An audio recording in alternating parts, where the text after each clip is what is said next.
What's up my loves, my name is Paige, this is Paige with Paige, and today we're going to be doing 7 on Sunday.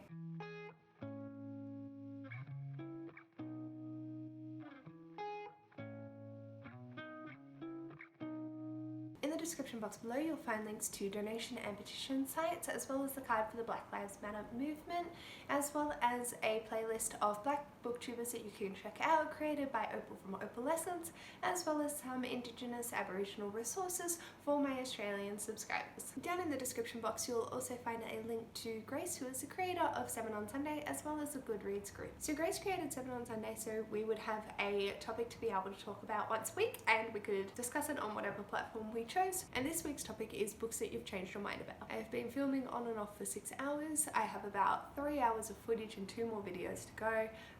So pardon with my... So, books that I've changed my mind about. Quite an interesting little pile. I'm going to talk about 2 that I can't find my copy of, and then 5 which are next to me. The first is being Red Dragon by Thomas Harris. So I read this back in 2017, I think. I had a really weird experience with it. So I don't read horror much. I'm very uncomfortable with it. I just don't like feeling uncomfortable, so I tend not to read it. But I thought, you know, I want to read The Silence of the Lambs because it's quite famous, and so I read Red Dragon, which is the first in the series. At the time, I think I was too scared to appreciate what it was. And looking back on it, I actually really enjoyed it. Putting past my fear, I think it was a really well-crafted story. And yeah, so, you know, it's not going to be like a 5-star read or anything, but it's one that I can see myself recommending to the right audience. So yeah, I thought that was pretty cool. And I'm actually keen to read Silence of the Lambs. I know that I'm going to be pretty scared, but I think it will also be kind of interesting. The second is Emma by Jane Austen. This was also mentioned in the books that made me mad video for 7 on Sunday. Listening to Murphy describe that it's meant to be a satirical comedy puts it on a whole different framework for me. So I need to reread it before I can say that yes, I have changed my mind, but I'm pretty sure that going into it with a different mindset is definitely going to help me enjoy it, because I used to say that I hated it and I don't think that would be accurate nowadays. So I'm definitely due for a reread to be able to appreciate it more. So the next book I want to talk about is the Nevernight series by Jay Kristoff. I really hated this one. The footnotes were obscenely inconvenient.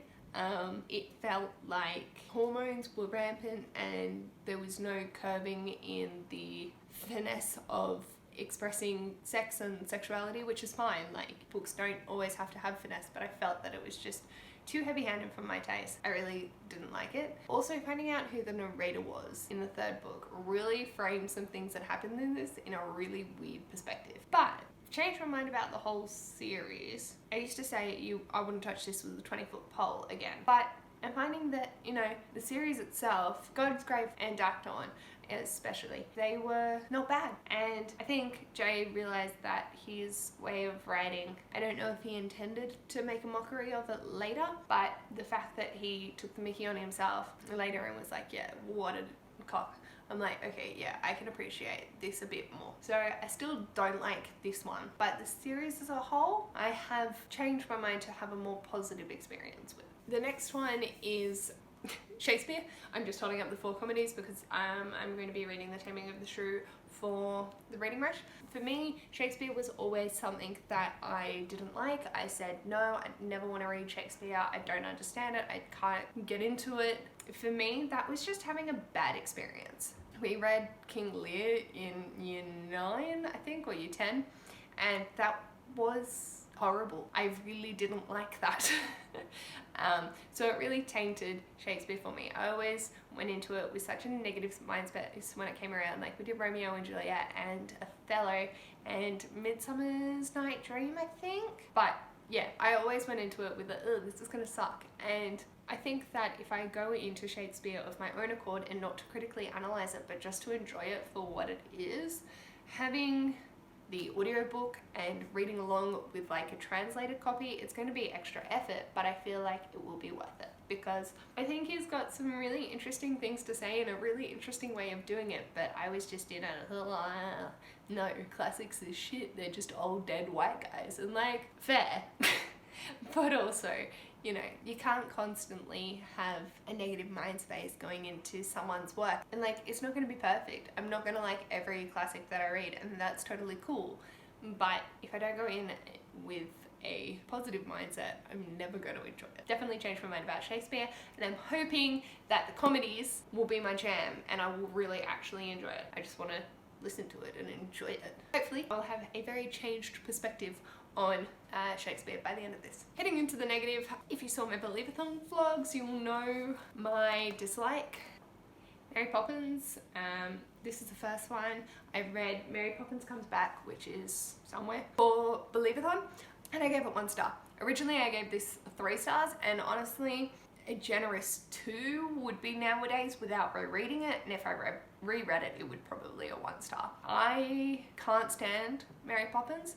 I think she is a pretentious cow, and her character is not redeemable in any way, shape or form in my opinion, and I really didn't like it. Changed my mind for the negative, went from 3 star to 1 star. I still will be reading the rest of the series because I'm a completionist and I like inflicting pain on myself apparently, but it's going to take me some time because I don't want to put myself through this, but they're so short that I'll get there eventually.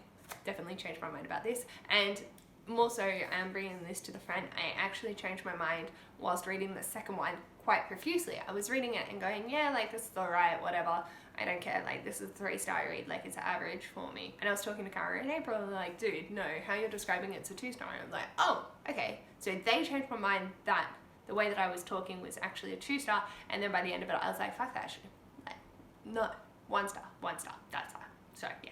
Next up is back to an author, and I'm not really sure in which way I've changed my mind. So I know that they have done a lot of shit and there's a lot of controversy, especially around the book that I'm about to hold up, but I've read 2 of their books and enjoyed it. So I'm thinking that maybe going into their books being ready to be petrified is not maybe the right way, or I need just to look for the books that will appeal to me, and that's Stephen King. I have always intended on reading it. I don't even like holding this. So this is the only unread book of his that I own, because I've read the other 2, which is Misery and Carrie.